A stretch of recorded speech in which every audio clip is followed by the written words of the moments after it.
Zimbabwe's November 2017 events, branded Operation Restore Legacy by the Zimbabwe Defense Forces, ZDF, culminated in Robert Mugabe's resignation after military deployment in Harare and ZANU PF internal moves to replace him with Emerson Mnangagwa.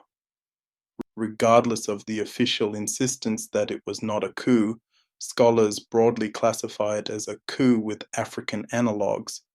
To grasp why the intervention resonated domestically and within the ruling party, one must revisit ZANU's liberation-era civil-military nexus, especially the Mgagao Declaration, 1975, authored by Zanla cadres in Tanzania, which delegitimized Ndabaningi Sithole and elevated Mugabe's claim to leadership. Mgagao articulated the primacy of armed struggle and a cadre-centric legitimacy, embedding a template in which the gun could guide the party. This comparative lens helps explain how 2017 drew authority from liberation war symbolism, mobilized war veterans, and reasserted the securocrat's veto in succession politics, thereby setting a long-term precedent for military arbitration of elite disputes within ZANU PF and state institutions. Drafted in November 1975 at Mgagao camp in Tanzania by Zanla officers, the declaration condemned Sithole's leadership and endorsed Mugabe, framing armed struggle, not negotiated détente, as the route to liberation. It appealed to the OAU Liberation Committee and regional patrons, Tanzania, Mozambique, to facilitate a return to war while listing specific grievances, e.g., Mboroma killings in Zambia, accusations of misappropriation and leniency toward Rhodesian intermediaries. Subsequent Central Committee processes in Mozambique, 1976, crystallized Mgagao's political effect. Mugabe was formalized as leader at ZANU's Chimoio Congress, 1977, revealing how military organizational weight could recalibrate party leadership. Oral histories and interviews with veterans underscore Mgagao's political masterpiece framing of the war's ethos and its message that negotiations under ANC leadership had failed. In short, Mgagao installed a norm. Liberation fighters, by claiming guardianship of the revolution, could decisively arbitrate party leadership, an early imprint of military primacy in ZANU's internal power. Research on Zanla's organizational culture shows a permeable boundary between party hierarchy and armed wing, with discipline and punishment regimes reinforcing the high command's capacity to shape political outcomes, often in ways that subordinated civilian party processes to military imperatives. This orthodox view of military triumph within ZANU helps explain why Mgagao could re-legitimate leadership via cadres' authority claims. Later, factional histories trace recurring splits, Frolizi, ZANU Ndonga, Nharibadza rebellion, where questions of control over fighters, funds, and ideology repeatedly surfaced, embedding militarized precedence in conflict resolution.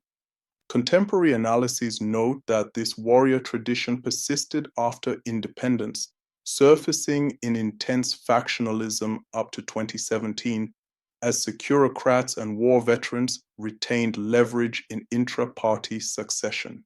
Thus, 2017 was not ex nihilo. It reflected long-standing civil-military entanglement, where legitimacy is anchored in liberation credentials and the military's capacity to act as custodian of the revolutionary project and hence arbiter in leadership struggles. By 2017, succession tensions between Team Lacoste, aligned with Mnangagwa, and G40, aligned with Grace Mugabe, escalated through purges, public insults, and organizational capture attempts. After Mnangagwa's dismissal and flight, ZDF commander Constantino Chiwenga issued a rare statement warning against purges, signaling the army's readiness to intervene as guarantor of liberation values. Analyses reconstruct planning across regional capitals and hint at intelligence community schisms, with war veterans mobilizing public demonstrations to legitimize a rapid transition. Scholars emphasize a catalytic refusal by Mugabe to meet generals on 13th of November, which sealed the military's vote of no confidence. Operationally, troops seized key nodes, state broadcaster, road junctions, framed the action as targeting criminals around the president, and coordinated party processes, ZANU PF Central Committee, to remove Mugabe as party leader before parliamentary impeachment mechanisms activated. Despite official denials, the pattern of armed deployment, detention of officials, immobilization of police, and direct alignment with a party faction meets classic coup criteria in comparative scholarship. Legal analyses argue the intervention violated constitutional prohibitions on security services participation in politics and infringed multiple civil liberties, liberty, movement, expression, freedom from torture, with allegations of loss of life and arbitrary detentions under military custody. Post hoc announcements declaring the operation's end did not erase concerns over selective law enforcement and the subordination of civilian policing to military roadblocks and arrests.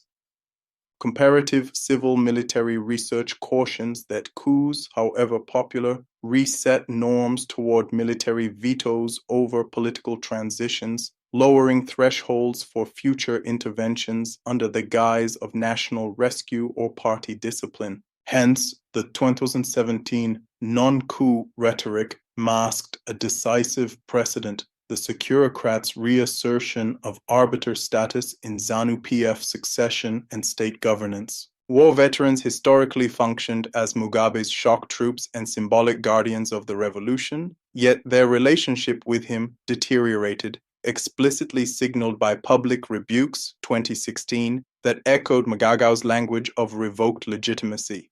In 2017, veterans organized mass rallies, threatened marches on Mugabe's residence, and synchronized their messaging with military moves, asserting a moral right to correct leadership excess and factional capture. This activism drew directly on liberation credentials, portraying Mnangagwa as the rightful heir of the struggle and framing G40 as criminals betraying revolutionary ethos. The continuity from Mgagao is striking. Cadres position themselves above civilian bureaucrats as guardians capable of conferring or withdrawing mandate, thereby normalizing extra-constitutional leverage backed by coercive capacity and social mobilization. That continuity reinforces the idea that military-linked actors are the de facto arbiters of ZANU-PF leadership, a template that, once invoked, becomes available for future succession battles. Longitudinal studies of ZANU-PF factionalism 1963-2017 show recurrent intra-party contests resolved not only by constitutional party mechanisms, but at critical junctures by intervention from armed wings or security elites. The Lacoste G40 confrontation resembled earlier splits in its personalization, regional ethnic undertones, and struggle over institutional capture, media, youth league, security services. In 2017, arbitration migrated from Politburo debate to military deployment, signaling that when party discipline falters, the Securocrats enforce a reset. This dynamic mirrors Mgagao's template.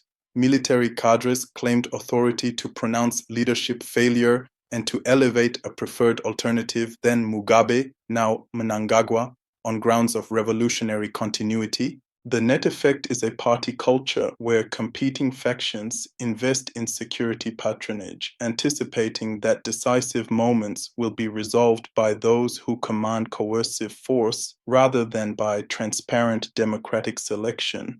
Labeling 2017 as special or Zimbabwean exceptionalism obscures the comparative pattern.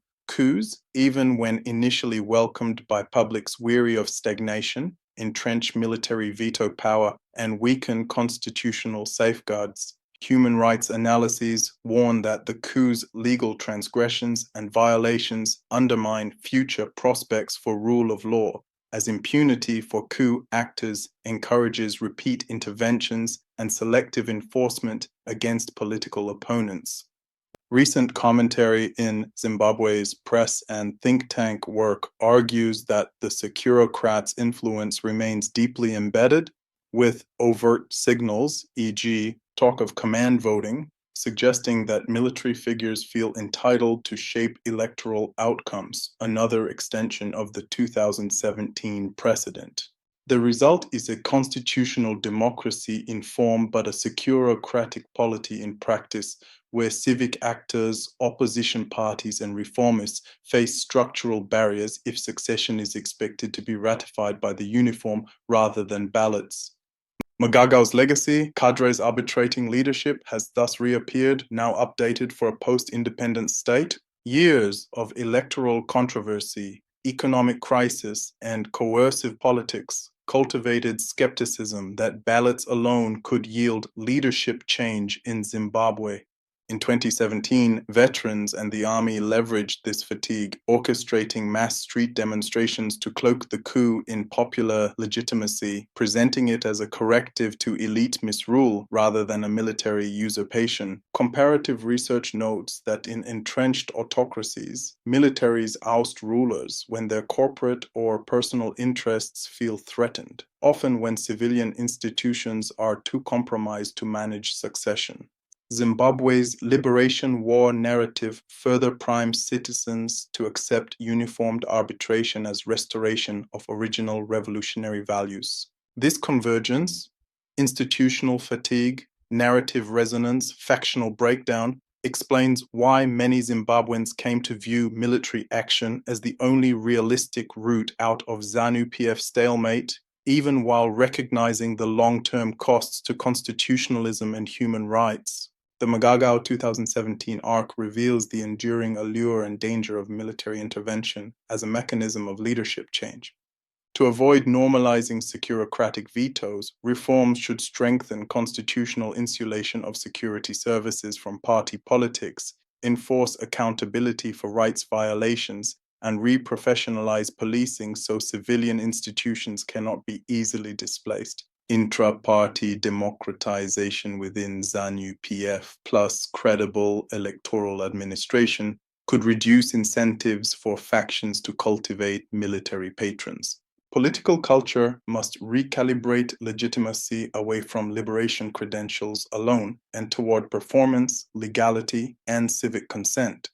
Civil society and regional bodies, SADC-AU, can reinforce these norms by condemning military encroachment and supporting institutional reforms, rather than tacitly accepting non-coup narratives. Ultimately, comparing Mgagao with 2017 warns that once the gun guides the party, it readily claims the right to guide the state.